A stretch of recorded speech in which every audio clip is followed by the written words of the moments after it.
ओम नमः शिवाय। हर हर महादेव। दोस्तों, आज की वीडियो में हम जानेंगे कि पशुपति व्रत में सुबह की पूजा थाली में हमें क्या क्या सामग्री रखनी होती है। पशुपति व्रत बहुत ही महत्वपूर्ण माने जाते हैं। वह कौन सी मनोकामना है जो पशुपति व्रत के करने से पूर्ण नहीं होती है।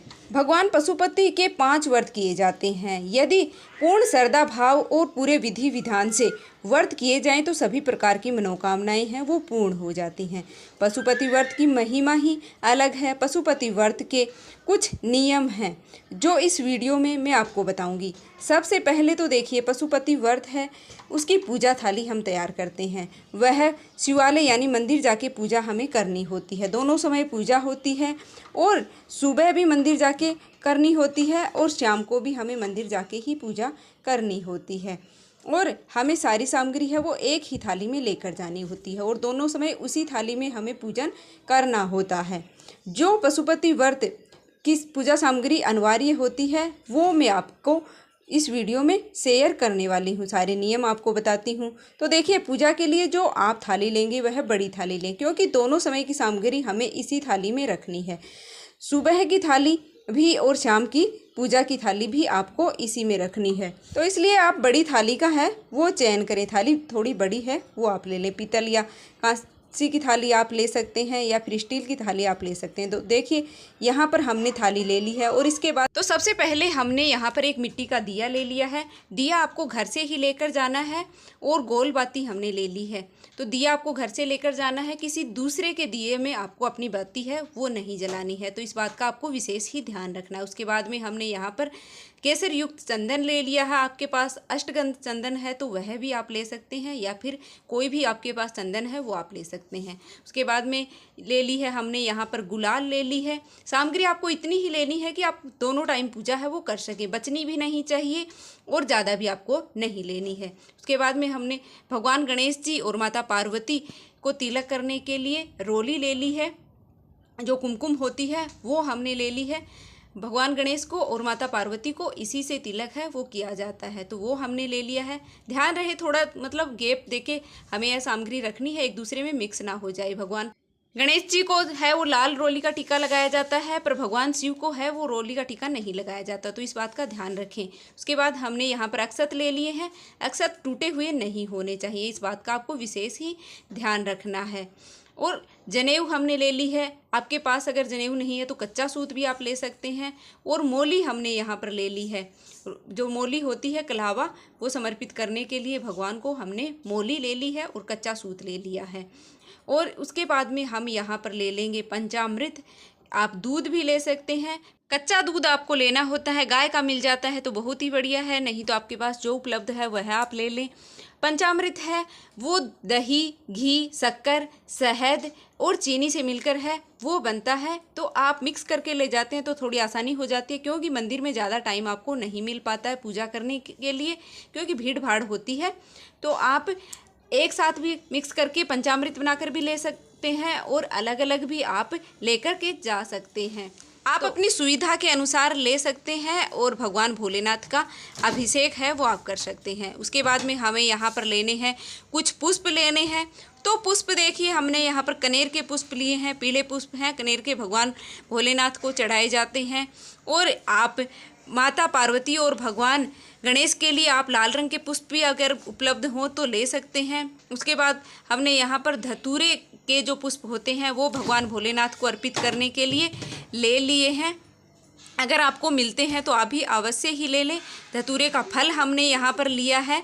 ये कांटेदार सा फल होता है, मतलब धतूरे का ज़्यादा कांटे भी नहीं होते हैं, कच्चा सा फल होता है धतूरे का। उसके बाद में मदार के पुष्प मैंने यहाँ पर लिए हैं। आपको भी मदार के पुष्प मिलते हैं तो अवश्य ही लें, क्योंकि सफ़ेद मदार के पुष्प हैं वो भगवान भोलेनाथ को अति प्रिय होते हैं। एक मदार का पुष्प है वो 1000 पुष्प के समान माना जाता है। तो आपको मिलते हैं यह पुष्प सफ़ेद या फिर पिंक वाले तो आपको अवश्य ही लेने चाहिए। उसके बाद में सबसे ज़रूरी जो चीज़ है वह है बेलपत्र। बेलपत्र आपको जितने भी संख्या में मतलब मिलते हैं 11, 21, 5, 7, 51 जितने भी आप चढ़ाना चाहते हैं डंडी तोड़ करके और अच्छे से धो करके आपको साफ़ सुथरा इनको करना है और फिर भगवान को अर्पित करने होते हैं। तो ध्यान रहे कि यह कटे फटे हैं वो नहीं होने चाहिए, साफ़ है बेलपत्र होने चाहिए। आप बेलपत्र है वो चढ़ाए हुए भी ले सकते हैं क्योंकि बेलपत्र है वो कभी भी बासी नहीं होते हैं। तो आपको जितने भी मतलब मिलते हैं आप भगवान भोलेनाथ को बेलपत्र अर्पित कर सकते हैं। और यह मतलब सबसे ज़रूरी होता है, आपको और कोई पुष्प मिले या ना मिले पर आपको बेलपत्र है वो अवश्य ही भगवान भोलेनाथ को अर्पित करना चाहिए। इस तरह से जितने भी फूल पत्ते भगवान भोलेनाथ को प्रिय होते हैं वो आप ले सकते हैं अपनी सुविधा के अनुसार जो आपको मिलते हैं। यहाँ पर अबीर फिर हमने लिया है। अबीर ये जो पूजा सामग्री जहाँ पर मिलती है वहाँ पर मिल जाता है। ये अबीर होता है, ये भी चंदन की तरह ही होता है, सफ़ेद रंग का भी होता है और ये पीले रंग का भी मतलब होता है। तो आपको कोई सा भी मिल जाता है तो आप इन दोनों में से वह भी आपको लेना होता है। यह भी भगवान भोलेनाथ को अर्पित किया जाता है पूजा के दौरान। तो इस तरह से हमें सामग्री है वो लेनी है। जितनी भी सामग्री आपके पास उपलब्ध है वो आप ले लें। ऐसा नहीं है कि इनमें से कोई सामग्री आपके पास नहीं है तो आपकी पूजा नहीं होगी। पूजा आपकी फिर भी होगी। भावना के भूखे हैं भोलेनाथ, तो आपके पास जो सामग्री है वह आप लें।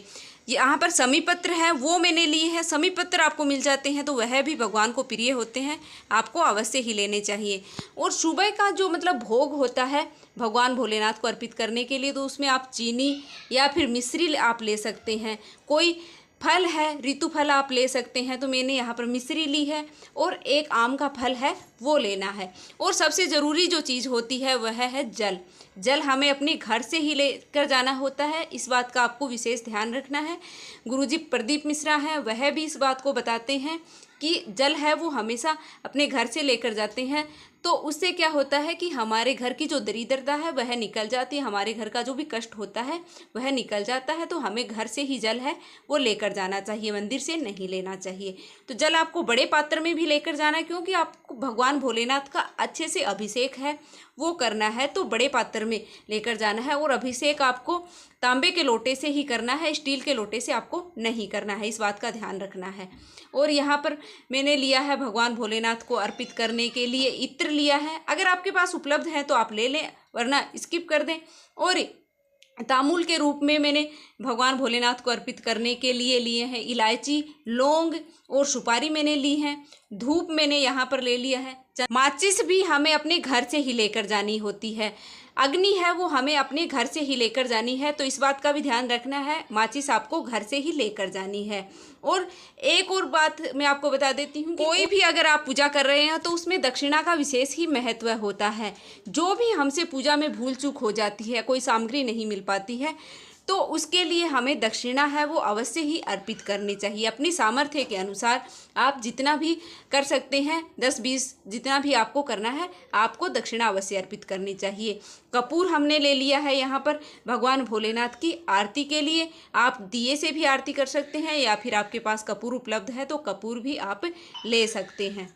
इस तरह से मैंने पूरी पूजा सामग्री है वो ले ली है। पशुपतिनाथ व्रत के लिए जो आवश्यक सामग्री होती है वह सब मैंने आपको यहाँ पर बता दी है। जो भी सामग्री है वो आपको एक ही थाली में लेनी है, इस बात का आपको ध्यान रखना है। 2 थाली आपको नहीं करनी होती है क्योंकि फिर शाम की पूजा भी इसी थाली से आपको करनी होती है, तो 2 थाली में थोड़ा मुश्किल हो जाता है।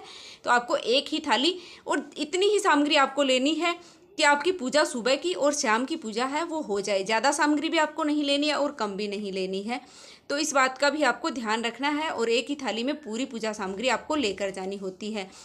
जल के लिए बर्तन आप अलग से हैं वो बड़ा ले सकते हैं, पर जो सामग्री है वो आपको एक ही थाली में लेकर जानी होती है।